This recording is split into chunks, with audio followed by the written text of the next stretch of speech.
Hola estimados estudiantes, bienvenidos a esta videoclase.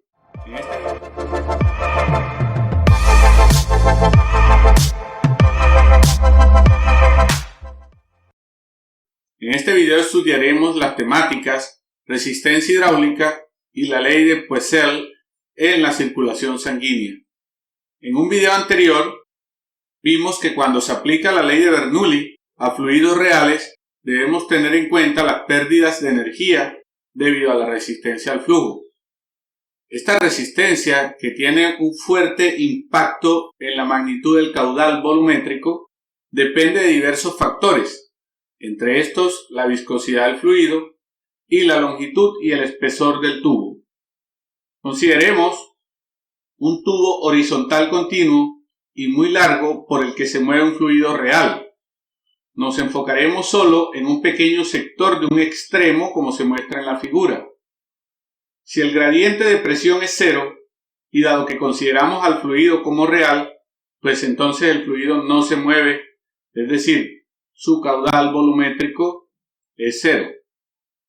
En el caso de fluidos ideales no podríamos decir lo mismo, ya que por inercia estos podrían tener una velocidad diferente de cero sin pérdidas de energía. Consideremos ahora el caso en que se aplica un gradiente de presión diferente de cero y de magnitud delta P igual a P1 a este mismo sector del tubo. Como consecuencia, el caudal es diferente de cero e igual a Q.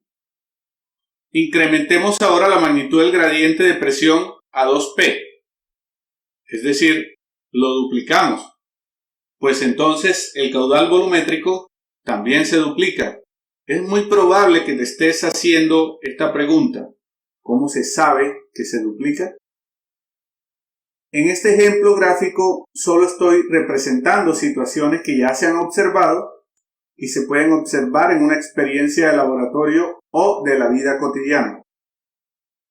Aumentemos nuevamente el gradiente de presión a 3P.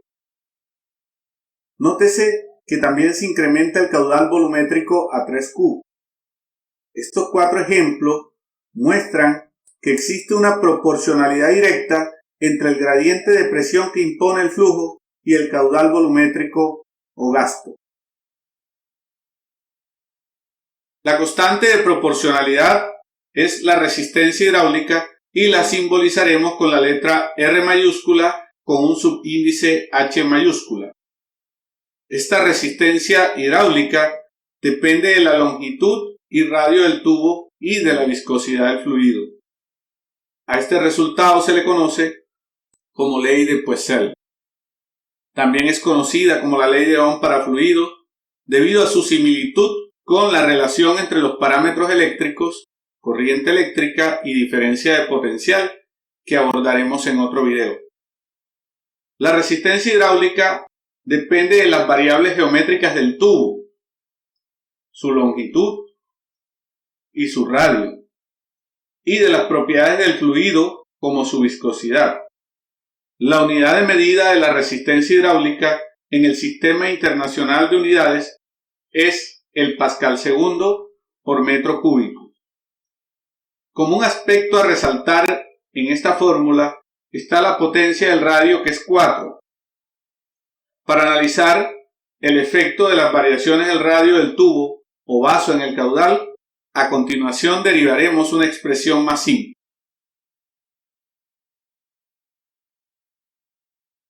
Despejando el caudal podemos expresar la ley de Poiseuille en la siguiente forma.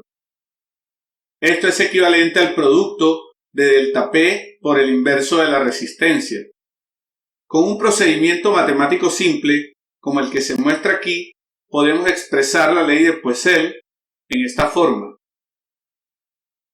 A la magnitud, entre paréntesis, la representaremos con la letra griega kappa.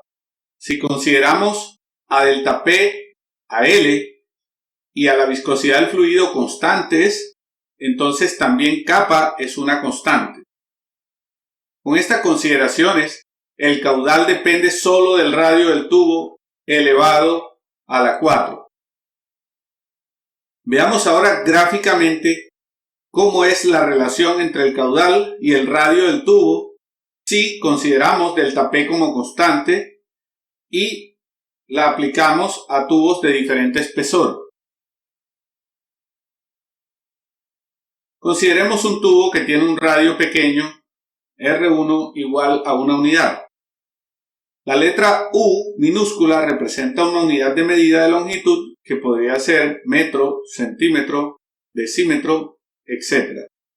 En este caso, el caudal que se obtiene según la fórmula que obtuvimos anteriormente, o sea Q igual a kappa por R a la 4, es Q1 igual a 1 a la 4 por kappa, que equivale simplemente a kappa, como se puede ver en la ilustración. Si se aplica el mismo gradiente de presión a un tubo con el doble del radio, es decir, R2 igual a 2 unidades, entonces obtendríamos un caudal 2 a la 4 veces mayor, es decir, 16 veces más grande que Q1.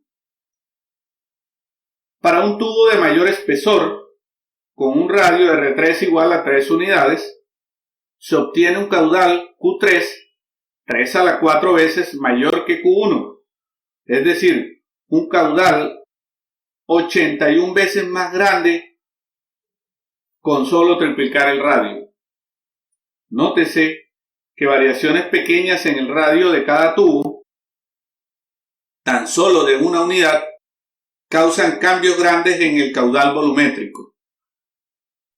Aplicando este resultado a los vasos sanguíneos, se pone en evidencia la importancia de los cambios de radio de los vasos, procesos llamados vasoconstricción y vasodilatación, en la regulación del flujo sanguíneo. Una consecuencia curiosa de la ley de Poiseuille es el hecho de que aunque la presión en un mismo fluido depende solo de la profundidad, cuando estamos acostados en forma horizontal, no morimos por falta de flujo sanguíneo, aunque todos los puntos en el sistema circulatorio estén aproximadamente a la misma profundidad.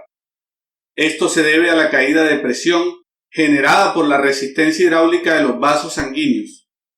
De este modo, cuando estamos de cúbito u orientados en forma horizontal, entre el corazón y los pies hay un pequeño gradiente de aproximadamente 5 milímetros de mercurio, suficiente para mantener la sangre en circulación y no morir. ¿Qué significado tienen cada uno de los parámetros de la ecuación de Poiseuille, como delta P, el caudal Q y la resistencia hidráulica R sub H en el sistema cardiovascular? En el sistema cardiovascular, delta P puede ser la diferencia entre la presión arterial sistémica media, simbolizada como P sub ASM, y la presión venosa central, simbolizada como P sub BC, es decir, P sub ASM menos P sub BC. A esta diferencia se le llama presión de perfusión tisular. Se define a la presión venosa central como la presión sanguínea en la zona de la vena cava superior que se encuentra en contacto con la aurícula derecha. Su valor es tan pequeño si se compara con las presiones sistólicas y diastólicas que se puede decir que delta P es aproximadamente igual a la presión arterial sistémica media. Es muy probable que para calcular la presión promedio de la sangre en las arterias se piense en calcular el promedio de las presiones sistólica y diastólica. Sin embargo, no es así, ya que esto supondría el mismo aporte de ambas fases, diástole y sístole, durante el ciclo cardíaco. Por lo tanto, y dado que en condiciones normales la diástole tiene una duración mayor que la sístole, la presión arterial media es un valor promedio ponderado en el que la presión sistólica contribuye en aproximadamente un 33%, o sea, un tercio, y la presión diastólica contribuye en aproximadamente un 77%, o sea, en 2/3. Expresado en una ecuación nos queda de esta forma. Otras formas equivalentes y más comunes que esta son las siguientes ecuaciones. Delta P también puede ser representado o puede representar la diferencia entre la presión arterial pulmonar media y la presión en la aurícula izquierda. El caudal volumétrico está representado entonces en el gasto cardíaco o volumen minuto, cuyo valor oscila entre 5 y 6 litros. Y la resistencia hidráulica, que equivale a la resistencia, por ejemplo, de la circulación mayor o sistémica o a la resistencia de la circulación pulmonar. Como ejemplo aclaratorio, calculemos la resistencia de la circulación mayor o resistencia vascular sistémica y la resistencia de la circulación pulmonar o resistencia vascular pulmonar. Para esto, consideremos que la presión sistólica es 120 milímetros de mercurio, la presión diastólica 90 milímetros de mercurio, la presión arterial pulmonar media 16 milímetros de mercurio, la presión en la aurícula derecha 2 milímetros de mercurio y el caudal o gasto cardíaco de 6 litros por minuto o, en forma equivalente, 100 mililitros por segundo. Aplicando la ecuación de Poiseuille, podemos inferir que la resistencia de la circulación mayor se relaciona con el gasto cardíaco a través de esta fórmula. Por lo tanto, antes de hacer el cálculo de la resistencia, debemos calcular delta P, que como vimos antes es aproximadamente igual a la presión arterial sistémica o periférica media. Encontramos entonces que esta presión es 100 milímetros de mercurio. Reemplazando este valor en la ecuación de Poiseuille, obtenemos que la resistencia vascular es de 1 milímetro de mercurio por segundo por mililitro. Este resultado define una unidad de medida de resistencia vascular muy usada en fisiología, llamada unidad de resistencia periférica y simbolizada con la sigla PRU. Esta sigla se origina de la frase en inglés Peripheral Resistance Unit. En el Sistema Internacional de Unidades, un PRU equivale a 1.33 por 10 a la 8 pascal segundo por metro cúbico. Siguiendo un procedimiento similar al anterior, podemos calcular la resistencia vascular pulmonar, R sub BP, pero antes se debe calcular delta P, que en este caso equivale a la diferencia entre la presión arterial pulmonar media y la presión en la aurícula izquierda. Esto es 14 milímetros de mercurio. Reemplazando este resultado en la ecuación de Poiseuille, nos queda en unidades PRU que R sub BP es igual a 0,14 PRU. Para comparar las resistencias obtenidas, dividimos la resistencia vascular periférica o sistémica entre la resistencia vascular pulmonar. Se obtiene entonces que la resistencia vascular sistémica es aproximadamente 7 veces la resistencia pulmonar. Esto explica la necesidad de un gradiente de presión mucho más alto para mover la sangre a través de la circulación sistémica que el que se necesita para imponer un flujo en la circulación pulmonar. Este gradiente también es 7 veces mayor. En el siguiente gráfico se puede observar las variaciones de presión y resistencia en los diferentes tipos de vasos sanguíneos del sistema cardiovascular. La línea negra representa las variaciones de presión. Nótese las oscilaciones o pulsatilidad del flujo sanguíneo en la aorta, en las arterias musculares y en parte de las arteriolas. Debido a la elasticidad de las paredes arteriales, esta pulsatilidad es absorbida antes de que el flujo llegue a los capilares, que son los vasos en los que se da el intercambio gaseoso y de nutrientes.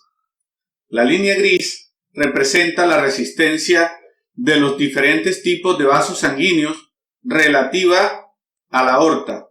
Nótese la gran resistencia de las arteriolas respecto de los otros tipos de vasos. Por esta razón, también se les suele llamar vasos de resistencia. ¿A qué se debe su valor tan elevado de aproximadamente 7.8?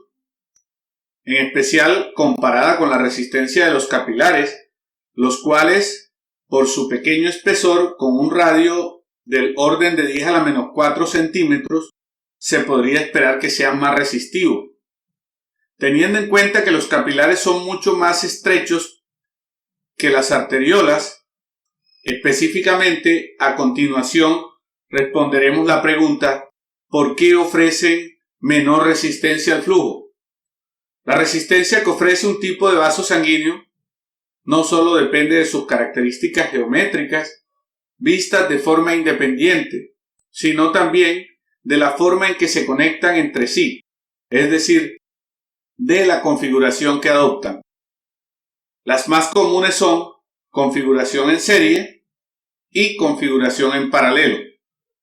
A continuación analizaremos cada una de estas configuraciones de manera independiente.